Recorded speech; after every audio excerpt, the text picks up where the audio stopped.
Friends, hear and proclaim the good news. In Jesus Christ we are forgiven. Thanks be to God.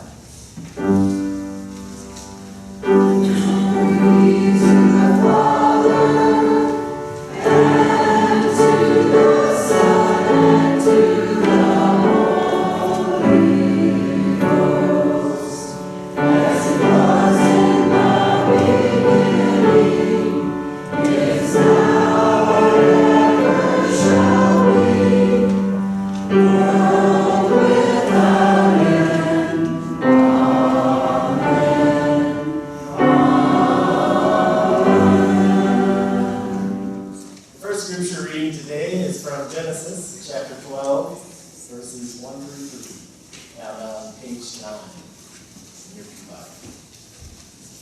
Now the Lord said to Abram, "Go from your country and your kindred and your father's house to the land that I will show you. And I will make of you a great nation, and I will bless you and make your name great, so that you will be a blessing. I will bless those who bless you, and him who curses you I will curse. And by you all the families of the earth shall bless themselves." The second reading today is from Genesis chapter 15, verses 1 through 6, which is found down on page 11.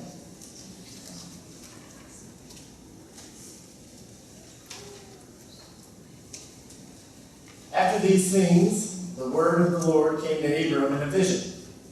"Fear not, Abram, I am your shield. Your reward shall be very great."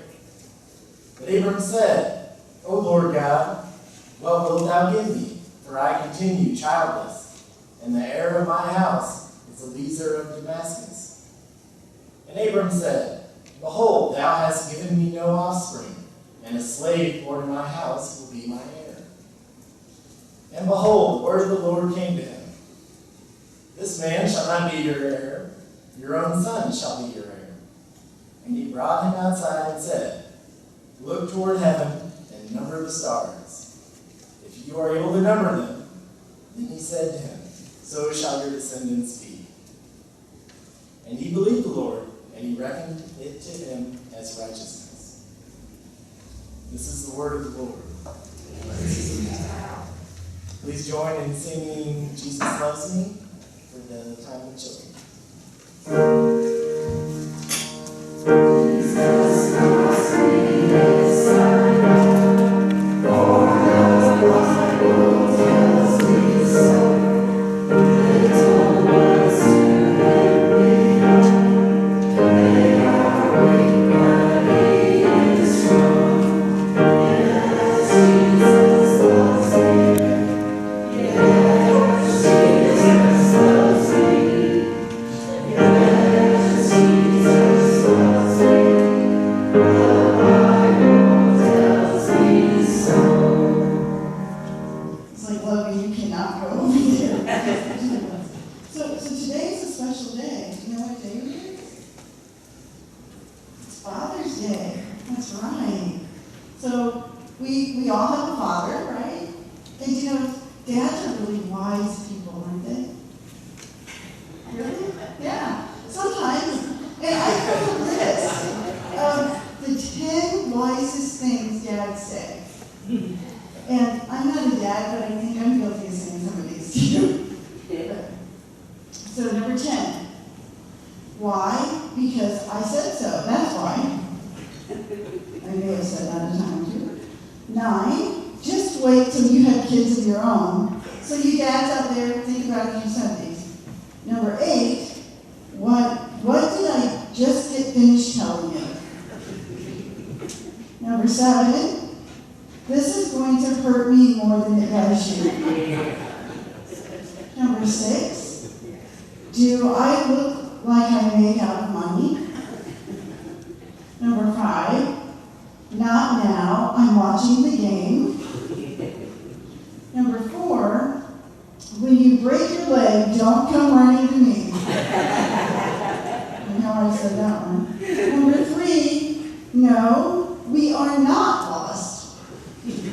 And number 2, be quiet. Can't you see I'm trying to think? Now, I don't think I've ever said that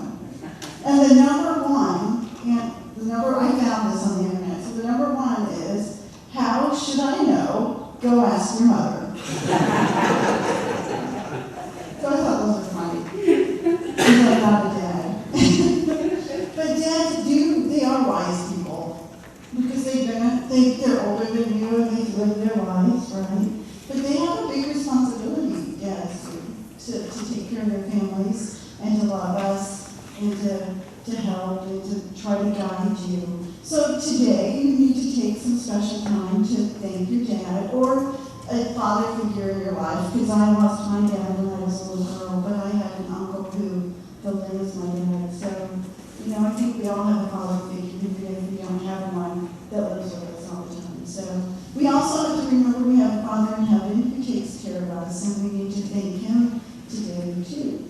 Okay? Let's say a prayer.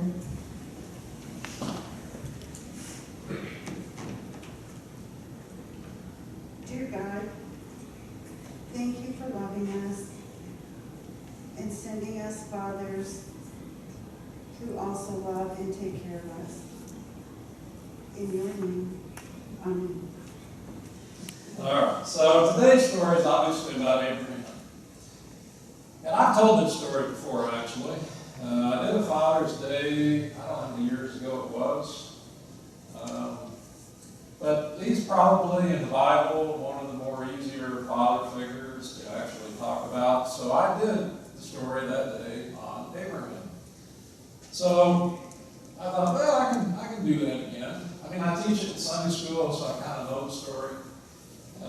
Actually, if you read it, Kyle, the first scripture reading was the very first mention of Abraham, which is Genesis chapter 12. It doesn't finish until chapter 25. So if I were to read this to you today, we'd be here till I think like 1 o'clock. I don't think anybody would be awake by then. They'd already be out to the car going to get something to eat. So I'm going to tell the story of Abraham today, and I'm going to tell the story of another father. Abraham, when God came to him here in chapter 12, was 75 years old. He was living with his family, extended family. He had a wife, Sarah. He had a nephew by the name of Lot. And God came to Abraham and said, I want you and Sarah to move. And they were living in a place called Ur of the Chaldeans. I've never found that on a map. I know it's probably over in the Middle East, around Israel somewhere. But he told Abram, and eventually changed his name to Abraham. If I ever flip back and forth between Abram and Abraham, no, I'm talking about Abraham today. Told him he wanted him to move, to go to a different place. And Abraham, being very obedient to God, moved.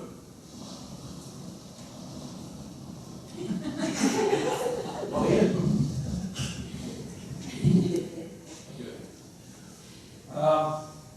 He first stopped in a place called Shechem. And God came to him at Shechem and told him, the land that you're now in, I'm giving to you and your descendants. So Abraham built an altar. He then moved to another place between two towns called Bethel and Ai. He built another altar there. So he's moving through this land that God has promised him that he's going to give to him and his descendants. He moves on down towards this area called the Negev. And while he's there, they're running out of food, and there isn't any place to get food because there's something of a famine going on in the land. So the most logical thing for them to do was to go on down into Egypt because there was food in Egypt. So they go down to Egypt. Now, Sarah, as the Bible points out, was a very beautiful lady. And so there was this kind of a strange circumstance that if I had a beautiful wife, if I had a beautiful wife and I took her somewhere, and let's say that Richard was king of some area, and Richard was infatuated with my wife, the way to get my wife was to whack me. I mean, this is the way it was. And so what Abraham told Sarah was that, look, when we get there, I want to get whacked. So we're going to call each other brother and sister. Okay, so they get there, and sure enough, I mean, she was like the prettiest thing around. And Pharaoh finds out that this real beautiful lady unattached now, because she's just a sister, is available. So what do you think he does? Bring her in.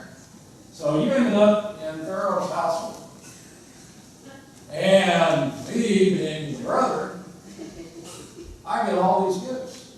Isn't this cool? I'm getting silver, gold, livestock, servants. I'm getting low. My pockets are full. So, but God's not real happy with this situation. Not happy at all. And he starts putting plagues on Pharaoh's household.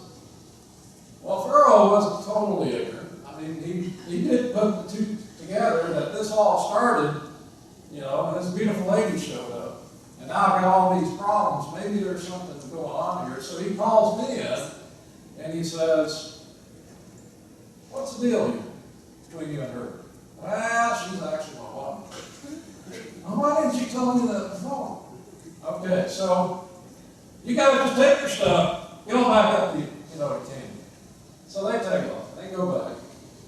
Well, they got all this stuff now, livestock, and lots of witnesses. They get back to Bethlehem, and the herdsmen, Lot's herdsmen, and Abraham's herdsmen are kind of having a riff because they're fighting over who's going to get the best grain. And Lot and Abraham get together, and Abraham says, "Look, there's plenty here. You pick one area, and I'll pick the other, and we'll just split everything up." So Lot looks over there kind of to the east, and there's this Jordan riverbed. And it's lush and it's green, and he says, "Well, I don't have to think about this too long. If I got to pick, I'm going to go there." So what he didn't realize, though, is that Sodom and Gomorrah is in this Jordan riverbed. So there's going to be some stuff that's going to happen in the story about that. Abraham, he goes to the west. And he moves off. They're both doing fine. Abraham still goes without a child. And so Abraham, he's continually communicating with God. I still don't have a child. God keeps promising you're going to have all these descendants. So Sarah steps in. This is where the plot thickens. Sarah steps in and decides that, I haven't been able to give him a son. So maybe the thing to do here, I've got this maid, her name is Hagar. Maybe if I give Hagar to Abraham, that he can have a son through her. So she brings this to Abraham. Well, Abraham, he says, okay. So Hagar ends up conceiving like right away. And I guess it was too much for Sarah because she had not been able to have a child all these years. And right out of the gate, Hagar's, is pregnant.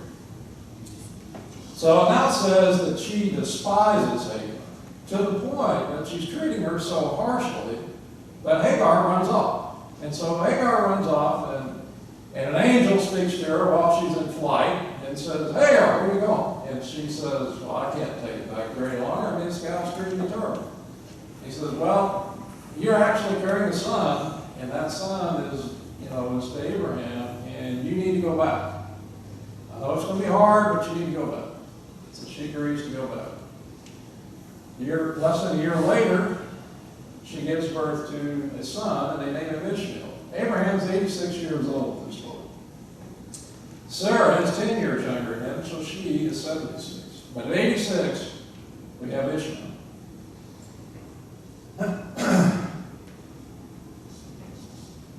Time moves forward. We're up to 13 years later. God tells Abraham, "All right, you're not Abram anymore, you're Abraham, and I'm still going to make you the start of an entire nation of people. It's not going to be with Ishmael, by the way. It's going to be with the son between you and Sarah. And here's how I want you to separate your nation from all other nations." At that point, he gave Abraham the instructions and the practice of what we call circumcision. And so Abraham, he took all of his servants, he took Ishmael, and all the male people were circumcised. And from that point forward, all of the descendants of Abraham, that's how they distinguished themselves from all other peoples. And it was at this time, too, that 3 angels came to Abraham. It was the middle part of the day, and Abraham was resting in his tent. He's actually, they said, sitting in the doorway. And he recognized that these 3 visitors were, in fact, angels. And one of the angels told Abraham at that point that Sarah's going to have a child. Well, Sarah was inside the tent, and she heard this, and she took, she's like 86 years old now. She's thinking, hang on, but the angels heard her chuckle and even questioned her. But this time next year, the angel said, when I come back, you're going to have a child. The other 2 angels went on down to Sodom and Gomorrah. Now, you guys know the story of Sodom and Gomorrah, so I'm going to skip through that. But know for sure, Lot was down there. And the angels actually went there to see if the immorality and all the inhumanity that was going on in Sodom and Gomorrah was as bad as what they thought it was. And it turned out to be Sodom and Gomorrah was destroyed. Lot and his family escaped with the angels' help. Abraham now has been promised that a year from now he's going to have a son. He moves his whole herd to a different area. He runs into this king now called Abimelech. And Sarah is still apparently pretty late. And we've still got this issue of, King Richard whacking, me. So they hook up this story again, and her brother and sister. Well, Abimelech is not totally unconnected to God. So, immediately he starts having these visions from God and these things from God that's telling him, look, you can't be in the same house with this lady. And Abimelech, he goes to Abraham immediately. And he says, what have you done? And he says, well, I was afraid, that, you'd take me out if you knew that she was just really my wife. He says, no. He says, there's nothing like that here. Take her and go, please go.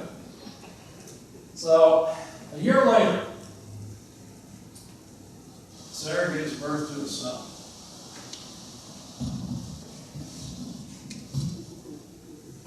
And they named that son Isaac. At 8 days, Isaac is circumcised. Some years later, the Bible doesn't tell us exactly what the time frame is. God tells Abraham to take Isaac and to sacrifice him over a fire. So Abraham, being Abraham, didn't even question. He took Isaac, and Isaac was old enough to talk at this point. So he takes Abraham takes Isaac and 2 servants, and they go to this area called Moriah, Moriah. That's where you're supposed to do the sacrifice. And they get all the way up to the point of where Abraham is stretching his arm out to run the knife, across the boy's throat. And an angel speaks out, stop. You've proven that you're willing to give up your own son for me without oil. This was a test. And so over in the thicket, there's a ram. Go get the ram, bring him back, and sacrifice him. Before I move on in the story, I want to point that test out. That just because we might hope and think that, we're trying to do all the right things, that we're reading the scriptures, we're in prayer, coming to church, teaching Sunday school, God still is going to, from time to time, test us. Abraham was so close to God, and he even tested Abraham. So don't think just because that we do all these right things that, that red carpet's going to roll out into, the sunset. There's going to be some testimony. Isaac grew 37 years old. His mother Sarah passed away. Sarah was 127. Abraham lived to be 175. He passed away. Isaac, of course, took a wife from his dad's family named Rebekah. They had 2 children named Jacob and Esau. Jacob became the father of the 12 tribes of Israel. 70 Israelites went into Egypt for the captivity, 400 years. And a nation came out. 600,000 men, at least that many women, and probably twice that many children. Millions came out. So, what God told Abraham with regard to his descendants, he delivered. He had a nation of people, too many to count, effectively. And that nation did go back into Canaan and did conquer Canaan and establish Israel. So let's advance forward to the mid-1950s.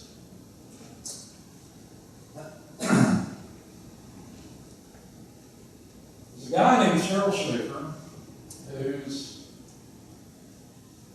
in the prime of his life. He's in his late 20s. He has a beautiful wife. He loves cars. He's a mechanic. He has his own shop. And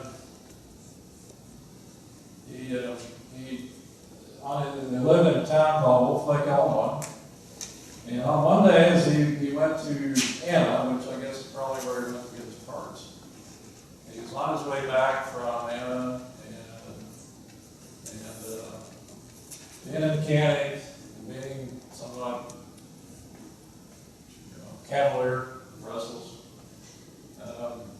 Car pulls up next to him, and there's a few hand gestures later, I guess, in the nod, and they take off running, and they're as fast as the cars they go. Well, Dad being a mechanic, and it is my dad, so I'm going to let that out of the background now. He kind of prided himself, I guess, on his ability to make cars run. But apparently the other guy got the advantage. Because, according to Dad, the guy forced him off the road. So in other words, he had to be in front of him when he could cut in. And there could have been a car. I really don't know. But the car that Dad was in flipped and flipped and flipped and ejected him. He was thrown out. He got thrown out of the car and he landed in a field. And the only real serious injury that he's had was brain trauma. Apparently he landed like on the back of his head, but this brain trauma was so severe that he had like blood coming out of his ears and out of his eyes. And when they took him to the hospital, in the emergency room, the doctor that was on call said, "This man's vitals are too weak, he's too far gone, there's nothing we can do for him."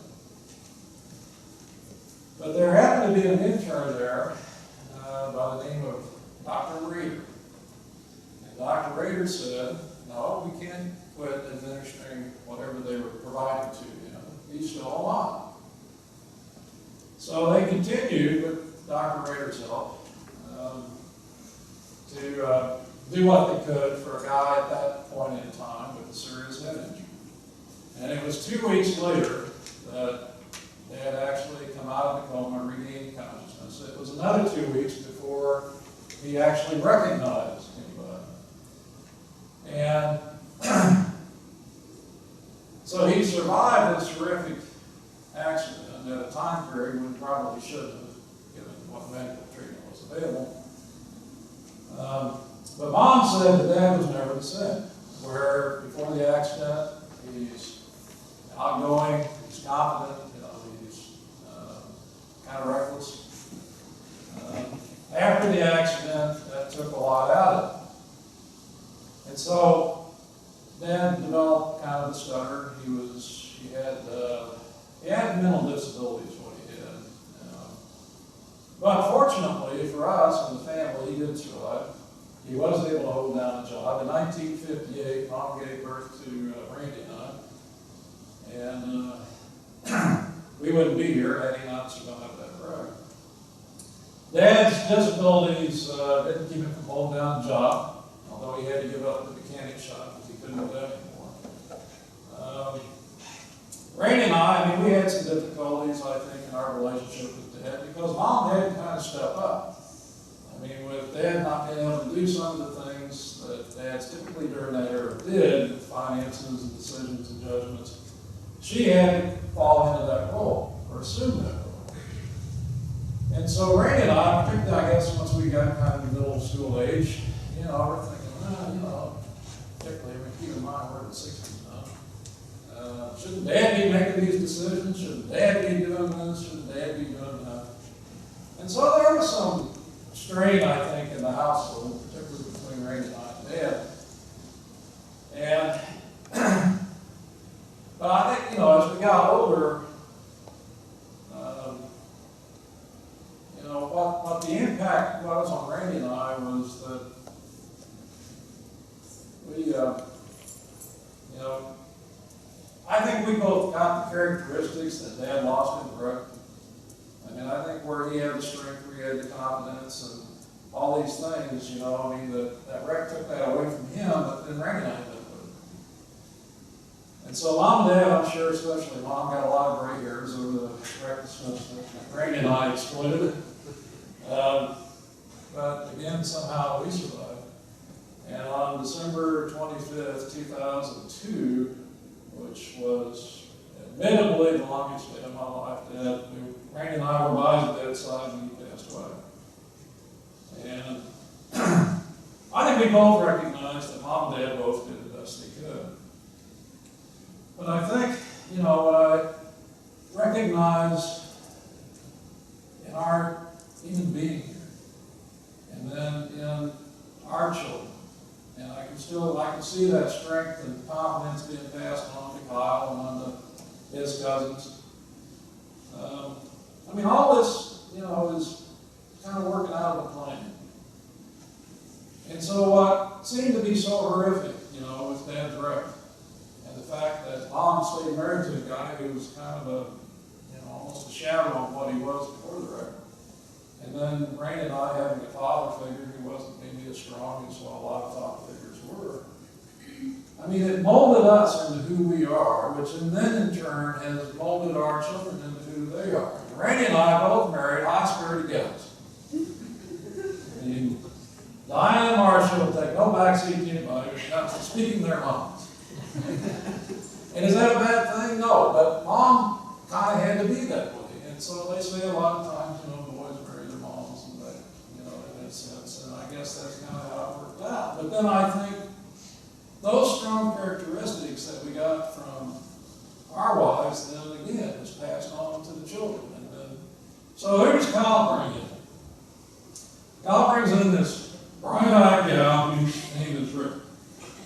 And I knew right away that this gal had something going. But I said, we can't really have two Rickies in the same household without some confusion. So I said, I'm going to come up with a nickname for you. And so we called her affectionately Sparky. Because she has that spark in her eye that between her and Kyle now, they're going to pass that on down the road too.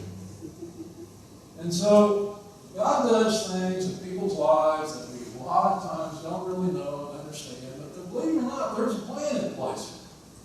And we just have to be able to accept the plan. And know this, that this is Father's Day, and I know we put a lot of emphasis on fathers and Abraham and being righteous, coming to church. But this applies to men and women, mothers and fathers. Even if you don't have any kids, you're going to influence kids throughout your life. Hold on to that relationship with God and don't let it slip out of your hands. Because what God's going to work through you and through the people that you come in contact with, the generations to come, you can't really even fathom. What he told Abraham is that there will be too many descendants out there than you can even count or you can even imagine. And what God God has done, with me, Randy, and through Dad, and our children,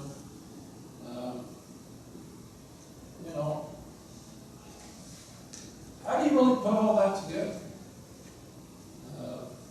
I think the fact that I'm 57 now, I can see things a little more clearly than I ever could when I was 25 or 30. But what seemed to be a struggle turned out to be needed. It ended up being a blessing. So hold on to that relationship with God. And He's going to keep working. He's going to keep working in your lives and in your kids' lives. And in the people that you touch. We can celebrate our true Father in heaven. Amen. Okay. I'm excited. Steve's going back. All right. Responding to the word. Next hymn, number 69. Holy, holy.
Join me now in our affirmation of faith today, the Apostles' Creed. God the Father Almighty, maker of heaven and earth, and in Jesus Christ, His only Son, our Lord, who was conceived by the Holy Ghost, born of the Virgin Mary, suffered under Pontius Pilate, was crucified, dead, and buried. He descended into hell. The third day He rose again from the dead. He ascended into heaven, and sitteth on the right hand of God the Father Almighty. From thence He shall come to judge the quick and the dead. I believe in the Holy Ghost, a holy Catholic Church, the communion of saints, the forgiveness of sins, the resurrection of the body, and life everlasting. Amen. Please be seated.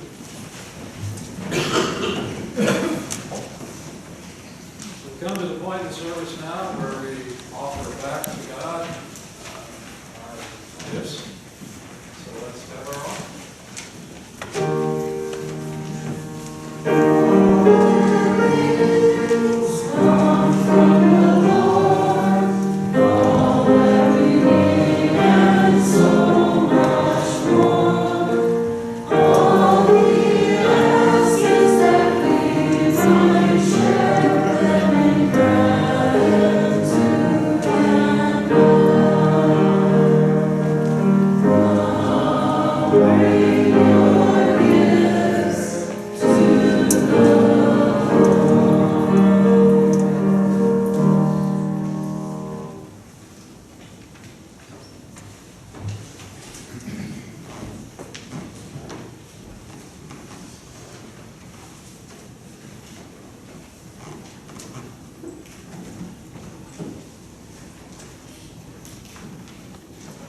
Come to the time now when we will have what's called the pastoral prayer and Lord's Prayer. So I'll offer up a prayer, and as I conclude that, you'll join in me on the Lord's Prayer. So let's pray. Lord, we pray for those today that are sick and hurt. We pray that you heal them and be upon them. Pray, Father, for this church and its ministry and for VBS, and you grant us, bless us with helpers and staffing and especially your spirit to guide again this year what will be another wonderful week with these young children, to bring them closer to you through the stories of Jesus and the many people in the Bible. Pray for this church, again, that's continued ministry with Pastor Steve. Pray, Lord, for the community, for our nation. And we pray, Lord, the Father that you taught us to pray, saying, Our Father, who art in heaven, hallowed be thy name. Thy kingdom come, thy will be done, on earth as it is in heaven. Give us this day our daily bread, and forgive us our debts, as we forgive our debtors. And lead us not into temptation, but deliver us from evil. For thine is the kingdom, and the power, and the glory forever. Amen. So our final hymn today is All the Way My Savior Leads Me, on chapter 8, 680. So stand and let's sing.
Keep him close to you, he's going to bless you. So go in peace.